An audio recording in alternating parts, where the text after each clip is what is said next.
My wife and I have been involved in pit bull rescue since about 2001. After 9 years or 10 years of doing private pit bull rescue in our home, we founded Pitty Rescue Inc. in April of 2010. And the purpose of us starting our own nonprofit rescue was to do rescue on a greater scale.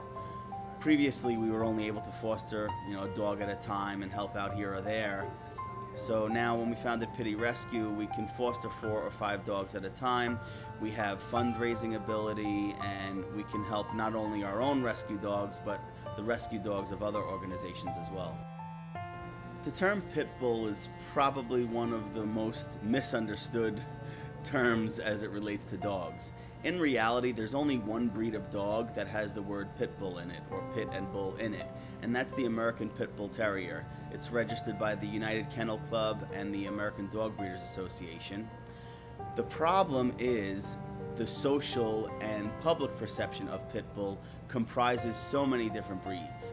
There could be anywhere 5 or 6 different breeds of dogs, and any mixes thereof that people could label a dog a pit bull. So there's a vast difference between what an American Pit Bull Terrier is and what the public perceptions of a pit bull is.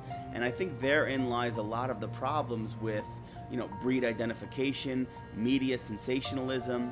At the end of the day, if a dog is big and muscular and athletic, they're going to call it a pit bull.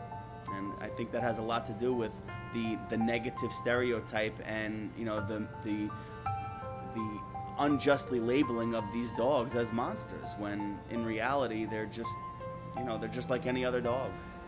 People of all demographics are starting to adopt pit bulls, and I think a big reason is they're looking at them as just dogs.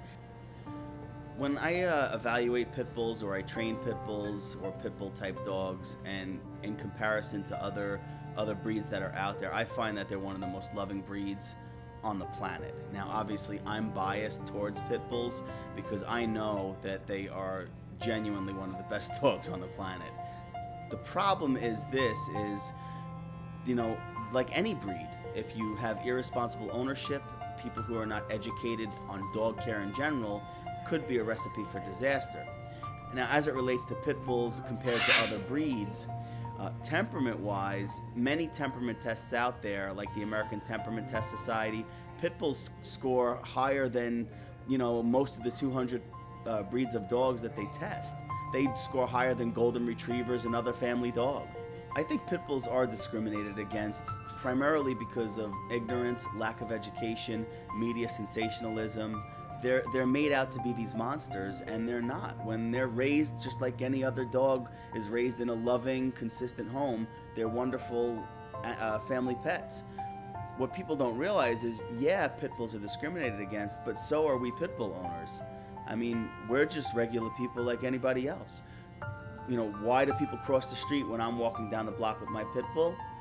Because they're afraid of them, because of what they see on the news or what maybe somebody told them about pit bulls. And then you ask them, well, how many pit bulls have you met? 9 out of 10 times, no, I never met one, I'm afraid of them. I guess what I can say about pit bulls being misunderstood is they're not alone. I mean, some of my favorite breeds, they've been through the gamut of discrimination. Rottweilers, German Shepherds, Dobermans, Cane Corsos, Presa Canarios. I mean, these are all dogs that at some point in time, and maybe still, are discriminated against and frowned upon. And, it's unfair, it's unjust. These dogs they're just animals. They're domesticated dogs, and if given the right opportunity, the right socialization, and the right training, they are wonderful family pets. Sit. Go.